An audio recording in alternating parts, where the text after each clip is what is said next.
사건 사고 소식 백성문 변호사와 함께 이야기 나눠보겠습니다. 안녕하십니까? 어서 오십시오. 네, 안녕하세요. 자, 골프 여제, 골프 선수 출신이죠. 박세리 씨가 이끄는 박세리 희망재단이요. 박세리 씨의 아버지를 사문서 위조 혐의로 고소를 했죠. 이런 가운데 이 사건이 점점 더 불거지고 있습니다. 이 배경에는요, 3천억 원 규모의 새만금 개발 사업이 있었던 것으로 확인이 됐습니다. 먼저 관련 목소리 준비했습니다. 사설명예 때 박세리 재단 회장이라고 하는 그 씨 직접 오셔가지고 사업에 대한 그 설명도 직접 자기가 발표도 하고. 네, 그렇습니다. 박세리가 당신이 박세리를 대응을 해서 자기가 희망재단 회장직을 역임했고 관리를 하고 있는 상황이고 서로가 계속 의견이 있었어요. 자, 그러니까 박세리 씨 아버지가 참여하려고 했던 이 사업, 이른바 새만금 개발 사업이라는 건데요. 규모가 3천억 원인 규모나 된다고 합니다. 그 안에는 뭐 골프장도 들어가고 박세리 아카데미도 들어가고 뭐 여러 가지 네. 공원 시설도 들어가는 규모가 엄청 큰 사업이라고 하는데 네. 본인을 박세리 이 재단의 회장이다라고 박세리 씨 아버지가 소개를 하고 설명회까지 했다는 네. 거잖아요. 실제로는 회장이 아닌 거잖아요. 네, 맞습니다. 사실 그 박세리 희망재단의 박세리 씨 아버지는 아무런 직책을 갖고 있지 않고요. 네. 지금 말씀하셨던 것처럼 새만금 그 간척지에다가 이제 관광 레저 그 사업을 하겠다고 해서 새만금 개발청에서 이제 여러 사업 제안들을 받습니다. 네. 근데 결국은 한 업체가 6개 정도 포함된 A 컨소시엄이 우선 협상 대상자가 됐는데 거기에서 이제 저 소위 박세리 아버지가 박세리 희망재단이 골프학교를 만든다는 취지로 여기 사업 내용에 추가를 시킨 거예요. 아하. 그러니까 여기에 보면은 골프장에 뭐 해양 레저에 이제 온갖 조성을 하는데 부지 면적이 1.6 제곱킬로미터니까 쉽게 말해서 축구장을 한 160개 정도 면적입니다. 어이구, 어마어마한 엄청 크네요. 면적이죠. 네.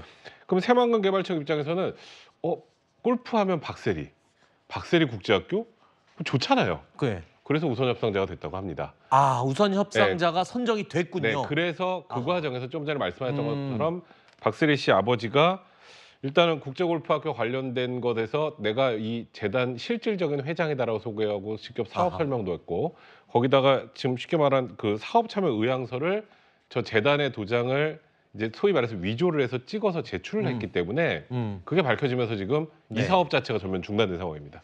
자, 일단 박세리 씨는 고소인 자격으로 경찰 조사를 받은 것으로 알려지고 있습니다. 사실 박세리 씨가 개인적으로 아버지를 고소한 것은 아닙니다. 하지만 재단 이사회의 결정을 통해서 결정된 일이고 또 재단 이사장인 박세리 씨가 의중이 반드시 들어가야 되는 사안이기 때문에 자, 아무래도 박세리 씨도 알지만 어쩔 수 없이 이 고소인 참고인으로 갈 수밖에 없지 않았겠냐 이런 얘기가 들리더군요. 일단 제일 중요한 건요. 박세리 희망재단은 비영리 재단입니다. 네. 근데 조금 전에 새만금 개발을 해서 국제골프학교에 뭐 박세리 아카데미에 이건 영리 사업이죠. 네. 이걸 어떻게 해요? 아. 근데 사업 의향서가 박세리 희망재단 이름으로 들어갔죠. 아버지가 위조해서. 근데 이걸 고소 안 하고 가만히 있으면 이 사업에 참여를 해야 됩니다. 네. 그건 안 되잖아요. 아, 그러네요. 근데 그러면 이 상황에서 이 서류가 잘못됐다는 걸 확인하려면 결국 박세리 씨가 원하던 원치 않던 결국 아버지를 고소할 수밖에 없는 상황입니다. 그렇군요. 그리고 희망재단의 어쨌건 이사장이 박세리 씨이기 때문에 네. 고소인 자격으로 당연히 출석해서 이 상황에 대해 설명을 할 수밖에 없었던 거고 네. 위조 사실은 명백하기 때문에 경찰에서 검찰로 지금 기소 의견을 송치한 그런 상황인 거죠. 과거에 박세리 씨의 영상이 하나 있습니다. 아버지 얘기를 하는 내용인데요. 한번 들어보실까요? 오늘 은퇴식 오셨잖아요. 네. 따님이 눈물 너무 많이 보이셨는데 좀 어떠셨어요? 자식이라기보다는 대한민국의 딸로서 많은 팬들이 세리를 사랑하고 아껴주는 그런 마음이 너무 직결되다 보니까 저도 모르게 내가 앞으로 더 열심히 해야 되겠구나 이런 생각을 했어요. 역시 세리는 내 아이 자식이라기보다 우리 나라의 어떤 바라는 희망이 아닌가 이런 생각을 했습니다.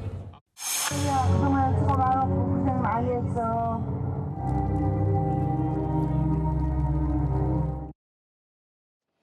자, 우승하고 박세리 씨가 아버지와 이 포옹하는 장면까지 지금 봤는데 네.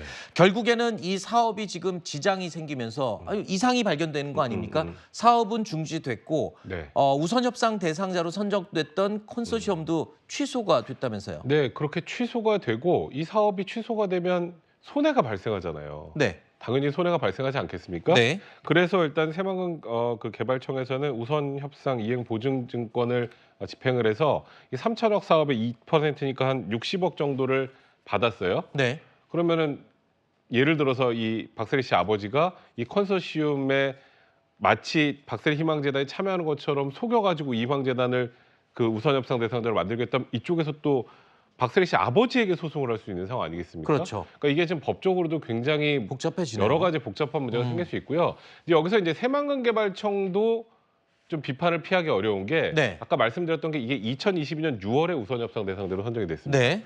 근데 소송 이 고소가 작년 9월에 이루어졌거든요. 아니, 박세리 3천억 망재단에서. 원 규모의 사업 그거를 네. 이 1년 후에 뒤늦게 가짜인 걸 알았다는 거예요. 그러니까요. 그러니까 박세리 희망재단이 작년 9월에 고소했다는 건 1년 텀이 있잖아요. 네. 이제 새만금 개발청에서 이제 우선협상자 대상자 됐고 박세리 희망재단에서 이런 거 만다고 했으니까 확인해야지 하고 1년 뒤에 확인한 겁니다. 아이고. 확인해 보니까 우리 그런 적 없는데요.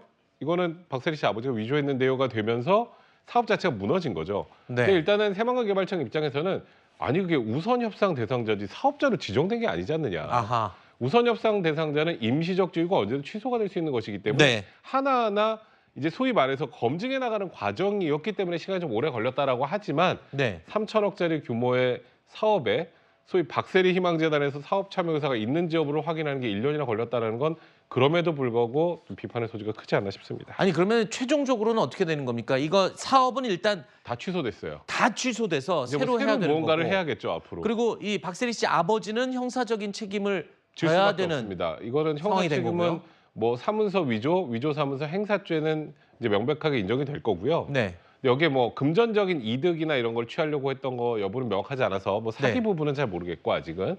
그리고 이제 문제는 이제 민사 부분은 아마 좀 앞으로 남아 있지 않을까라는 개인적인 생각은 좀 듭니다. 그럼 박세리 씨가 받게 되는 피해도 있습니까? 사실 박세리 씨가 받는 피해는 현실적으로 없죠. 박세리 희망재단에서. 아하. 여기에는 일단 아버지가 서류를 위조해서 사업이 진행됐다라는 거, 진행될 뻔했다는 거지. 네. 결국 이 사업도 시행되지 않고 박세리 희망재단은 여기 참여하지 않으니까 손해는 없으나 이제 박세리 씨와 박세리 씨 아버지와의 관계, 아하. 그러니까 인간적인 관계는 여러 가지 문제가 생길 수 있겠습니다.